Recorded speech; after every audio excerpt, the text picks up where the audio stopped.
আসসালামু আলাইকুম।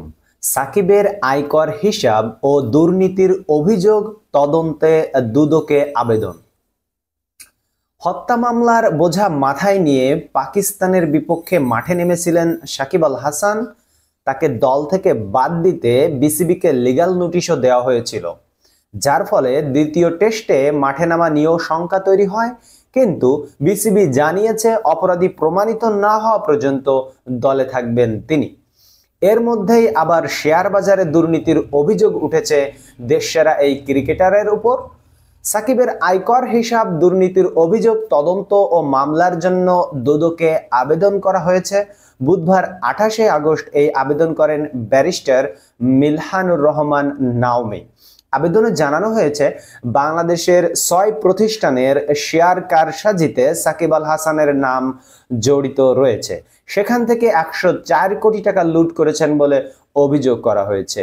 6 প্রতিষ্ঠানের নাম ও টাকার পরিমাণ: ফরচুন শুজ 18 কোটি 26 লক্ষ 74 হাজার টাকা, এশিয়া ইন্স্যুরেন্স লিমিটেড 5 কোটি 45 লক্ষ 14 হাজার 453 টাকা, এনআরবিসি ব্যাংক 18 কোটি 40 লক্ষ 38 হাজার 95 টাকা, ওয়ান ব্যাংক 46 কোটি 32 লক্ষ 3 হাজার 344 টাকা, আইফিডিসি ফাইন্যান্স লিমিটেড 12 কোটি 2 লক্ষ 98 হাজার 474 টাকা, বিডিকম অনলাইন লিমিটেড 3 কোটি 33 লক্ষ 55 হাজার 900 টাকা।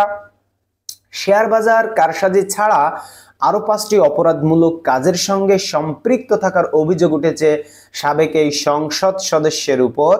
সেগুলো হলো নিষিদ্ধ জুয়া ব্যবসা ও প্রতিষ্ঠানের সাথে সম্পৃক্ততা, স্বর্ণ চোরাচালানিতে সম্পৃক্ততা, প্রতারণাপূর্বক কাকড়া ব্যবসায়ীদের অর্থ আত্মসাৎ, যেটি সাতক্ষীরাতে হয়েছিল, ক্রিকেট খেলায় দুর্নীতি, নির্বাচনী হলফনামায় ব্যবসা সম্পদের তথ্য ও আয়ের উৎস গোপন সহ জ্ঞাত আয় বহির্ভূত সম্পদ অর্জন।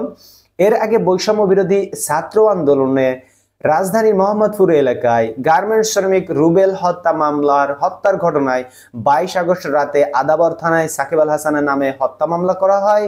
এছাড়া মামলায় সাবেক প্রধানমন্ত্রী শেখ হাসিনা, শেখ রেহানা ও আওয়ামী লীগের সাবেক সাধারণ সম্পাদক ওবায়দুল কাদের সহ 156 জনের নামে উল্লেখ করে একই থানায় 500 জনের বিরুদ্ধে মামলা করা হয়েছে। এই মামলায় 28 নম্বর আসামি করা হয়েছে বাংলাদেশ দলের সাবেক অধিনায়ককে। মামলার এজাহারে বলা হয়, তাদের এই নির্দেশে গুলি করে হত্যা করা হয় ছাত্র জনতার আন্দোলনে অংশ নেওয়া রুবেলকে। তো বন্ধুরা, যেমনটি আপনারা জানলেন যে তার বিরুদ্ধে শুধু হত্যা মামলা নয়, অনেকগুলো মামলা প্রসেসিং আছে এবং তার যে অপরাধগুলি, সেই অপরাধগুলি আপনাদেরকে জানালাম যে 6 প্রতিষ্ঠানের নাম দিয়ে তিনি হাজার হাজার শত কোটি টাকার উপরে লুট করেছেন বাংলাদেশ থেকে এবং সেই টাকাগুলো হয়তো আমেরিকায় পাচার করেছেন। যেমনটি জানেন যে তার পরিবার কিন্তু আমেরিকায় থাকে। তো যে ব্যক্তি বাংলাদেশে থেকে উপার্জন করে বাংলাদেশ থেকে টাকা পাচার করে আমেরিকায় পাঠায় বা আমেরিকা ফ্যামিলি সহ থাকে, সে ব্যক্তি কিভাবে দেশপ্রেম হয়, এই প্রশ্নটা আপনাদের কাছে রেখে এখানে শেষ করছি। দেখা হবে পরবর্তী ভিডিওতে। আমাদের সাথেই থাকুন, আমরা আপনাদেরকে নিয়মিত সংবাদ জানানোর চেষ্টা করি।